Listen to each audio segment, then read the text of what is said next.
So like I gotta stop doing these tests out in the wild. It's like so unprofessional. Who does that? But I do want to see if it's like showing up on my channel. Let's see.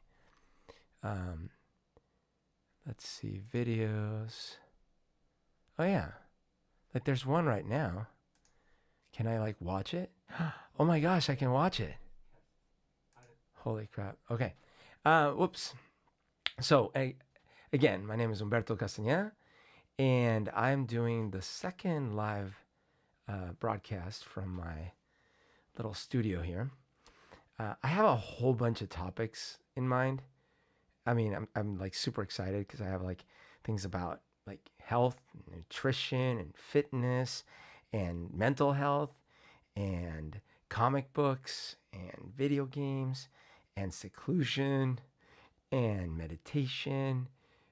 By the way, I'm not an expert on almost everything I just listed, but I have a lot of ideas and thoughts, experiences, friends who are experts. So that's pretty cool. Um, I posted a few videos to my channel before, and my whole vision is like sort of like a Mr. Rogers kind of thing. Like, it's like we take a little break and we can have a conversation. It's not high stress. We can make mistakes. I can bump the mic and like, poke my eyes out and well, not like for real, but like it's free. It's both free, although you might donate at some point, but um, it's free form. That's important. But there's more topics. Like I want to talk about the future, the past, intelligence, like artificial intelligence, robots, philosophy. Like what are we doing here? What's our goal? Are we going to organize into some sort of like universe machine? Um, and also just talk about my experiences in my life, things that I've done, things that I haven't done, um, the struggles that I've had, and the things that I've overcome, in the hopes that the people that hear it can relate to it. Maybe they can learn from it. They can teach me some stuff too, and all that. So yeah, so that's the idea. All right, so yesterday I cut it short a little early because I was just like testing the thing, and today I'm still actually testing. I have no idea if any of this is working, but I'm gonna talk a little longer. So the thing I wanted to talk about today is about courage. What does courage mean? So right now I'm being somewhat courageous because, at least according to how I view courage, because I'm just like throwing myself out here. I don't know if the software is actually working. I did some tests and stuff like that, but it's and also I haven't really prepared everything because I was kind of getting ready to figure out if it was all working, and then really like go into a curriculum and some organization. But so I'm improvising right now. I don't have a script. I am trying to tell you guys things that you may or may not be interested in hearing. So that to me takes a little bit of courage. It's me putting myself out there. It has really nothing to do with how many people are hearing this. Actually, because there's probably no one hearing this right now. Uh, Very few people will probably ever hear this. But that's okay because it's about what I'm trying to accomplish for myself in my mind right now.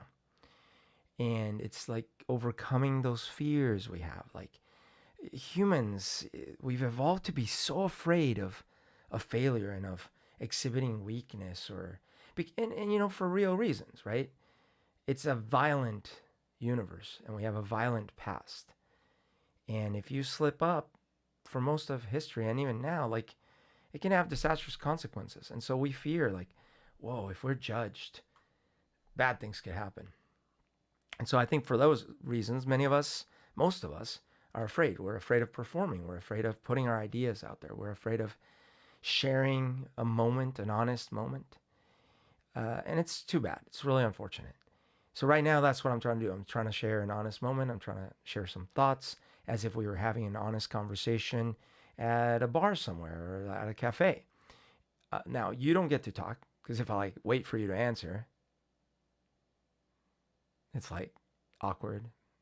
But you are answering because everything I'm saying, you're like in your head. You're like, oh yeah, no, that's stupid, whatever. And you can answer via your own comments and You can make a response video and things like that.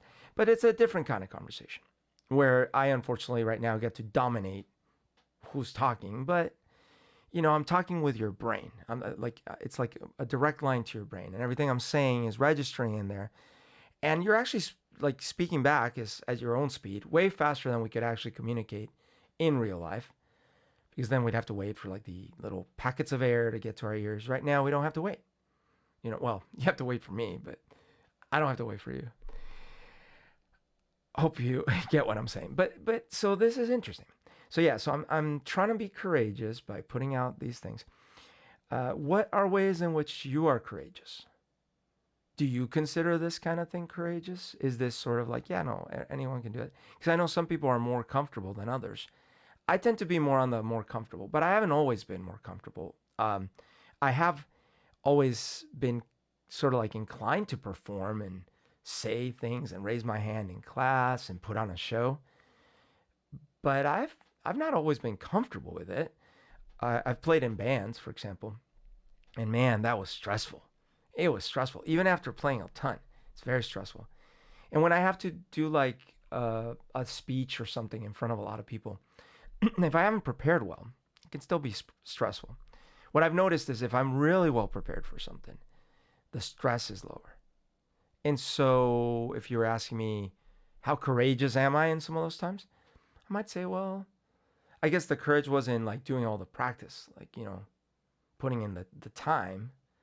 But it's a different kind of courage, right? In the moment when I like stand in that stage or do whatever that it is, when I feel like, yeah, I've practiced so much that's sort of instinctual, it doesn't feel as courageous for me, because I'm like, oh yeah, like I know what I'm doing now. There's no risk, or the risk is minimal. So maybe there's something to do with risk, right? Like the courage. If there's no risk, maybe there's no courage. But I just gave an example of like, the risk doesn't have to be in the moment, immediate, imminent. It could be ongoing risk. The ongoing risk, and so actually, this is a little bit of insight into myself. I'm really not great at managing the ongoing risk and being courageous on the ongoing basis. The little bits. Reminds me of Rick and Morty. But so, like, in the moment, you ask me to improvise something, I'll do it. Doesn't matter if I look like a fool, I'll just do it. But then you're like, hey, I want you to do this one thing. It's going to take you a year to do. And you just got to do a little bit every day. And at the end of the year, you'll have accomplished this thing. Man, that is so hard for me to do. And that is a different kind of courage. It's like every day, I don't have to do like this big thing every day. It's just like this little chipping away. I want to work on that kind of courage for myself. It's something that I've been trying to work on all my life, actually. I don't know why my psychology, the tools I was given, my genetics, it hasn't worked so well for me in that regard. But I'm really great at bursts, and courage in bursts. So I'm very interested. Maybe I can develop that a little bit and tell you a little bit about my experiences in trying to develop that. I would love to hear your comments with that and see, what do you struggle with? Like, what kind of courage do you struggle with? What kind of courage works well for you? There's other kinds of courage. There's extreme courage, right? Where you sacrifice your life or your safety in the moment. And then there's also, when we're talking about these ongoing courages, the lifelong commitments to things, where you're like, I'm going to do this for the next 20, 30, 40, 50, 100 years. It's a different kind of courage, different kind of commitment. So yeah. All right. Well, I think I'm going to end it here. It was just a little burst, a little longer than my first one. We talked a little bit about courage, and we had a nice conversation. Someone asked me yesterday, by the way, what this guy over here was. This is very special to me. His name is Messenger Zeta, trans or Z also. But I watched this cartoon when I was a kid in Colombia. It was a Japanese cartoon, and this was huge robot. It's not this size at all. It was the size of a building, a huge building. And the person controlling it was in, let's see if it focuses. There we go. It was in this little ship. The ship actually had wings. It's missing the wings, but and so you can imagine a person fit in that little space. And this guy would fly, and his fist would leave his arms and like go and explode in bad guys' faces. And there, can you imagine like this fist? Okay, it's blurry, but imagine, the fist is coming at your face. That'd be kind of scary if you were a bad guy. So this is one of my favorite memories of watching TV when I was a kid. I have others. I actually recorded a show like a year ago that I never posted because it was about cartoons. I will post it though. And it was about all the cartoons I liked. I was hoping to interleave actual little snippets of the cartoons, and I never got around to it because I was very busy. But we'll get around to it. We'll work on this ongoing courage thing. All right, that's it for now. It's way past your Bertotime. Good night. Now I gotta stop it, which is awkward because like I can't stop it as soon as I do the goodbye. So then it stops at the